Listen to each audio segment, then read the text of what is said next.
Hi friends, എല്ലാ കൂട്ടുകാർക്കും അടുത്ത ആഴ്ചത്തെ നമ്മുടെ മൗനരാഗത്തിൻ്റെ പ്രൊമോ റിവ്യൂയിലേക്ക് സ്വാഗതം. അപ്പോൾ മനോഹർ വീണ്ടും കല്യാണം കഴിക്കാൻ വേണ്ടി പോവുകയാണ്. അപ്പോൾ രാഹുലിൻ്റെ സഹായം ചോദിക്കുന്നുണ്ട്. നിങ്ങൾ എൻ്റെ ഒരു ബിസിനസ്സിൻ്റെ ഒരു പാർട്ട്ണർ ആണെന്നൊക്കെ പറഞ്ഞിട്ട് വേണം എന്നെ കതിർ മണ്ഡപത്തിൽ നിങ്ങൾ വേണം കൈപിടിച്ച് കയറ്റാന്നൊക്കെ പറയും.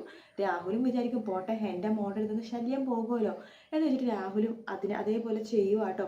പക്ഷേ നമ്മുടെ സരയു എങ്ങനെയൊക്കെയോ സത്യങ്ങളൊക്കെ തിരിച്ച് മണത്തറിഞ്ഞിട്ട് അവിടേക്ക് വരുവാണ്. അവിടേക്ക് വരുമ്പോൾ ഞെട്ടിക്കുന്ന കാഴ്ചയാണ് സരയു കാണുന്നത്. വേറൊന്നുമല്ല, രാഹുലും മണവാള ചെക്കനെ കൈ പിടിക്കണതും കൈ പിടിച്ചിരുത്തണതും അങ്ങനത്തെ കുറേ സംഭവങ്ങൾ കാണുവാണ്. അപ്പോഴൊന്നും നമ്മുടെ സരയുവിനെ മനസ്സിലാവില്ല അത് തന്നെ മനോഹറാണെന്ന്. ആ സമയത്ത് അവിടെ കല്യാണിയും അതുപോലെ തന്നെ മേഘ്നയും വരുന്നുണ്ട്. അവരത് ആണെന്ന് അറിഞ്ഞിട്ട് വരുന്നതൊന്നുമല്ല, ഒന്ന് ആള് മാറിയിട്ട് നിഷയുടെ കല്യാണം മേഘ്നയെ കാണിക്കാന്ന് വെച്ചിട്ടാണ് കല്യാണി വരുന്നത്. പക്ഷെ കല്യാണിക്ക് ആ സമയത്ത് മനസ്സിലാവുകയാണ് അത് മനോഹറാണെന്നുള്ള സത്യം.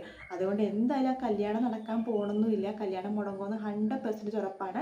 പിന്നെ സരയും കൂടി അവിടെ വന്നിട്ട് സത്യങ്ങളൊക്കെ തിരിച്ചറിയാണ്. സത്യങ്ങൾ തിരിച്ചറിയാൻ സരയു എന്തായാലും രാഹുലെ വെറുതെ വിടില്ലെന്ന് ഉറപ്പാണ്. കാരണം രാഹുൽ എന്തിനാണ് ഈ ഒരു ചതി തന്നോട് കാണിച്ചത്? തീർച്ചയായിട്ടും സരയു ചോദിക്കും, എൻ്റെ ജീവിതം നശിക്കാൻ വേണ്ടി ആ പച്ചനും കൂടി കൂട്ടു നിന്നല്ലേ എന്ന രീതിയിലായിരിക്കും സരയു പറയുന്നുണ്ടാവുക. അപ്പോഴും രാഹുൽ എന്തെങ്കിലുമൊക്കെ കള്ളം പറയാൻ നോക്കുന്നുണ്ടെങ്കിലും ഈ പ്രാവശ്യം എന്തായാലും രാഹുലിനെ മനോഹറിനെ രക്ഷപ്പെടാൻ പറ്റില്ല. ആ ഒരു വിധത്തിലാണ് തടഞ്ഞിരിക്കുന്നത്. എന്തായാലും കല്യാണം നടക്കില്ല എന്ന് 100% ഉറപ്പാണ് കേട്ടോ. അതുകൊണ്ട് തന്നെ നമ്മുടെ കല്യാണി മേഘനയും തന്നെയായിരിക്കും ഈ സത്യങ്ങളെല്ലാം തന്നെ നിഷയുടെ അടുത്തും നിഷയുടെ അമ്മയുടെ അടുത്തും പറയുന്ന. അപ്പം അതുകൊണ്ട് നിഷയുടെ അടുത്തുള്ള ആ ഒരു ദേഷ്യം നിഷയുടെ അമ്മയ്ക്കും നിഷയ്ക്കും പോവാൻ ചാൻസ് ഉണ്ട്. അതിന് പുറമെ മനോഹറിൻ്റെ കള്ളത്തരങ്ങളൊക്കെ തന്നെ സരയു അറിയാനും സരയു പിന്നെ അതിനു വേണ്ടി നടക്കാനും സരയു എന്നാലും മനോഹറിന് വിട്ടുകൊടുക്കില്ലെന്നൊരു ഇതാട്ടോ. എന്തൊക്കെ സംഭവിച്ചാലും മറ്റു പെണ്ണുങ്ങളെന്നെ മനുവേട്ടനെ വലവീശി പിടിക്കാൻ നോക്കിയതാണ്.